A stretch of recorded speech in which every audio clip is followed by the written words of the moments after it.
अस्सलाम वालेकुम दोस्तों, उम्मीद है सब लोग खैरियत से होंगे। आज की इस वीडियो में हम लोग डिस्कस करेंगे सिंध बलूचिस्तान में मुलाजमीन की तनख्वाहों में 35% तक बढ़ाने की तैयारी। बिलावल 50% की ख्वाहिशमंद थे, वफाक में 10 से 15% इजाफा मुतवक्के है। गैर मुल्की अमदाद से चलने वाले तरक्याती मनसूबों के लिए सूबा में 4 खरब मुख्तस होने का इम्कान है। कराची आइंदा माली साल से सिंध और बलूचिस्तान की हुकूमत ने वफाकी हुकूमत के मुकाबले में सरकारी मुलाजमीन की तनख्वाहों में ज़्यादा इजाफ़ा करने का असूली फ़ैसला कर लिया है। ताहम पीपल पार्टी के चेयरमैन बिलावल भुट्टो ज़रदारी की जानिब से मुलाजमीन की तनख्वाहों में 50% इजाफ़ा करने की ख्वाहिश की तकमील नहीं हो सकेगी। आइंदा माली साल के तरक्याती बजट में ज़्यादातर जी-स्लैब से मुतासरा मनसूबों और इंफ्रास्ट्रक्चर की बहाली को दी जाएगी। इस ज़मन में बाखबर ज़रा का कहना है कि पीपल पार्टी के चेयरमैन बिलावल भुट्टो ज़रदारी ने ऐलान किया था कि बढ़ती हुई महंगाई को मद्देनज़र रखते हुए सरकारी ख़जाने की तनख्वाहों में आइंदा माली साल बजट में 50% इजाफ़ा होना चाहिए। ताहम महकमा ख़जाना सिंध के ज़रा का कहना है कि पहले ही गैर तरक्याती अखराजात ज़्यादा है, इसलिए सरकारी मुलाजमीन की तनख्वाहों में 50% इजाफ़े की गुंजाइश नहीं निकल रही।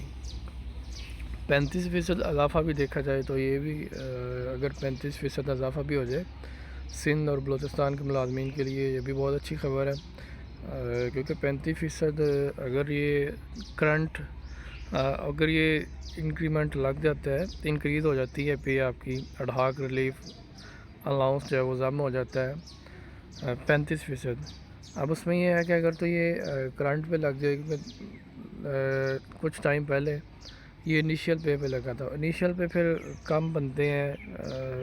फॉर एग्ज़ाम्पल एक बंदा है, उसकी सर्विस 15 साल है, 20 साल है, और उसको अगर उसकी बेसिक सैलरी जो है वो 50,000 है, सपोज़ कर रहा हूँ, करंट अगर उसकी 50,000 है तो 35% उसकी जो है वो अच्छी खासी बन जाएगी 50,000 पे।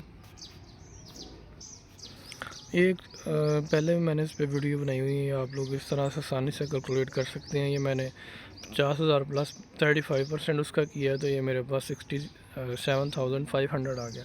अगर किसी बंदे की बेसिक जो है वो 50,000 है तो उसका 35% जो बनेगा 17,500 35% लगेगा। तो ये एक रीज़नेबल अमाउंट है अगर इतनी सैलरी इंक्रीज़ होती है। फॉर एग्ज़ाम्पल अगर उसकी जो फ़र्स्ट एज है इनिशियल वो 20,000 है, या 20,000 जो फ़र्ज़ कर लेते हैं, इसका 35% निकाल लेते हैं, 7,000 बनता है जी, फिर भी 35%। अगर 50 होगी तो आपको बता दिया 17,000 कुछ बनता है। अगर इसकी बेसिक सैलरी जो है वो 20,000 है, इनिशियल पे वो इंक्रीज़ करते हैं। अब यही दो चीज़ें हैं ना कि अगर तो करंट पे जो है वो किया, लास्ट टाइम इनिशियल पे हुआ था, 1-2 साल पहले की बात है, लेकिन ये मोस्टली करंट बेसिक पे होता है।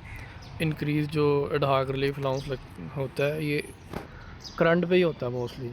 अब अगर किसी की सैलरी जो है वो 60,000 बेसिक है, बेसिक सैलरी आपके ऊपर लिखी होगी, जो आपकी पे स्लिप है वहाँ पे बेसिक सैलरी लिखी होती है। अब इसका 35% निकाल लेते हैं तो ये देखें 21,000 रुपया इसका बन रहा है। अगर 60,000 है, अगर आपकी 30,000 है, 30,000 का भी देख लेते हैं, इसका 35% जो है वो 10,500। ये भी एक रीज़नेबल अमाउंट बन रही है कि 10,000 का इंक्रीज़ पे में अच्छी खासी अमाउंट है। तो आप लोग इस तरह से आसानी से कैलकुलेट कर सकते हैं। उसके बाद मज़कूरा ज़रा ने यह भी बताया कि इस सिलसिले में मुलाजमीन की तनख्वाह में 20 से 35% तक इजाफ़ा करने पर गौर किया जा रहा है। ये 30% भी हो सकती है, 20% भी, क्योंकि अच्छी खासी अमाउंट बन रही है। तो ये भी डिपेंड करेगा कि कितना इसमें इजाफ़ा होगा। अगर जितना भी होगा फिर आपको इसका कैलकुलेट करने का तरीका आपको अभी इसी वीडियो में आगाह किया है, लेकिन मज़ीद अब कोई अपडेट मिलती है तो फिर आपको इंशाल्लाह मज़ीद डिटेल में आगाह कर दिया जाएगा। बहुत शुक्रिया दोस्तों, अस्सलाम वालेकुम जी, अल्लाह हाफ़िज़।